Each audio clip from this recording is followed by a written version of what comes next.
I always thought my boyfriend was the type who liked to play it safe, never missed a birthday, always called his mom, the kind of guy who folded his laundry before bed.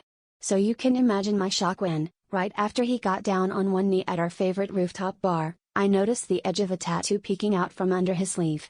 The moment he slipped the ring on my finger, I tugged at his arm, laughing, asking if he'd gotten something new without telling me.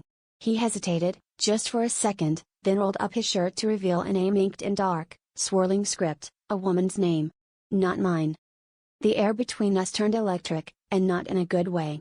I tried to play it cool, asking him whose name it was, but my voice was shaking so hard I could barely get the words out. He stammered, tried to joke, but I could see the blood drain from his face. I knew that name. It belonged to a girl he told me was just a friend from college, the one he swore he hadn't seen in years.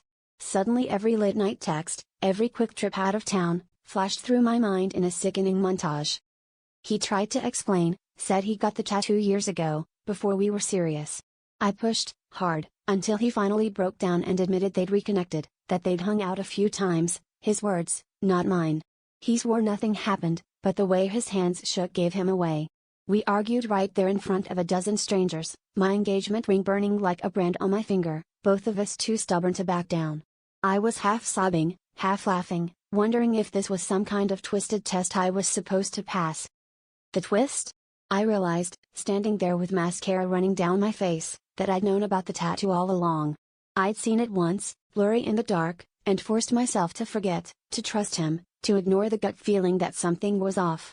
The real betrayal wasn't just his secrets, it was how many times I'd lied to myself, desperate to believe he'd never hurt me.